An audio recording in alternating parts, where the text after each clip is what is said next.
Plaintive mélopée, rythme jubilatoire des mots, prendre des morceaux tels quels, collage pictural, utiliser la forme primitive du cut-up, au sens littéral, couper, avec des ciseaux, mitraillette des mots comme marotte, improvisation inaccessible, naïve, style apocalyptique qui lubrifie l'humeur.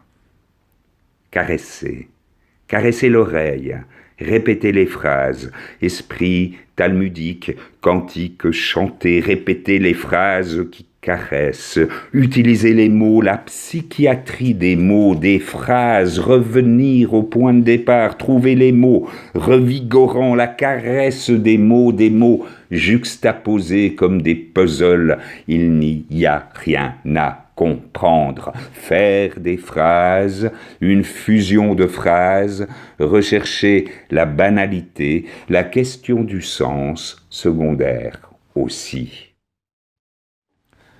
Avec quelle joie je me dis « enfin, terminé d'être ballotté ». Je ne suis même pas sûr que leurs opinions qu'ils prêchent à tout vent avec tant d'ardeur, loin des ténèbres, de toutes leurs simèses muséographiques, merci Jean-Jacques R., renonçant à de vaines recherches de m'en tenir aux règles de la prudence, face adoptées par tous les freluquets, même leur passion gouvernant les doctrines de directeurs festivaliers, avec une philosophie qui ne vaudrait ni l'une ni deux, avec leurs intérêts qui font croire ceci ou cela, mais qui rendent impossible une vraie conscience de mes deux qu'ils croient eux-mêmes. Merci Jean-Jacques R.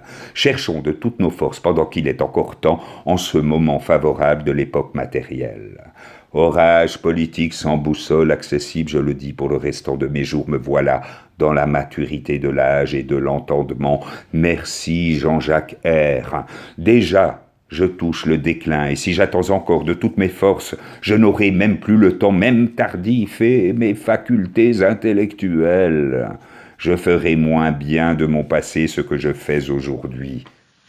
En tournant à gauche, on embrasse le pic du Grand Loup.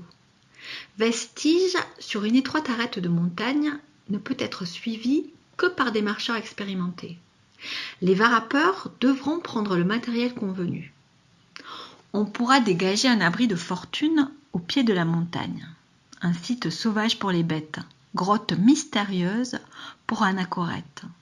En contrebas, les ruines du château des Pins, cime des Mélèzes à une centaine de mètres, une ligne horizontale, brisant les lignes fortifiées de l'antique cité, percée par une énorme roche, par on ne sait quoi. Une géologie capricieuse, percée de part en part. Sommet d'un mont curieux, joli monticule avec vue sur la plaine. Un sentier permet d'en faire le tour. Revenir par la route principale. Deviner une barre rocheuse ressemblant au barrage, surplombant un réservoir. Un océan Pacifique qui s'embranche dans une excavation, étrangement ou curieusement. Un monolithe qui n'a pas sa place, mais qui donne une jolie vue sur la plaine. Traversée pittoresque, dernière route des Petites Alpes, route sinueuse, naturellement située, longe un terrain de fouilles couronné par une pinède. Arbrisseaux qui ne poussent ou qui ne peuvent pousser contre les rochers en regardant vers le ciel. Un vallon aride aussi, caractéristique des Petites Alpes. Magnifique sur ce site extraordinaire, dans un étonnant chaos rocheux, on arrive sur une ancienne ville qui s'accroche au-dessus d'une falaise à pic. Un promontoire abrupt, force de bonté que les montagnes projettent vers le sud. Une route relie directement les ruines du village voisin, comme décrites ci-dessous. L'étrangeté de ce site, par l'intérêt de ces rides, d'une ville déchue qui s'harmonise dans le cadre tourmenté des roches qui composent un ensemble extraordinaire pour les archéologues du futur. Du travail sur la planche, mais pas seulement. Il est intéressant de compléter cette visite par la promenade de la Joyeuse Fée, dont l'origine très ancienne peut occuper n'importe quel béotien. Panorama à couper le souffle au coucher du soleil.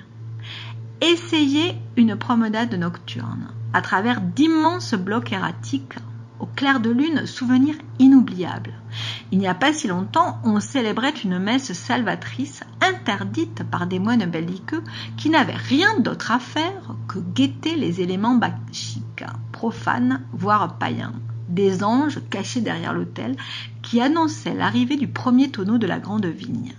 Les bergers, derrière un chariot, très rustique en bois colorié, suivi d'un bélier fougueux garni de rubans et de chandelles multicolores. Tout cela sous l'œil du prieur, qui n'en revient toujours pas d'être monté chez ce poète paysan.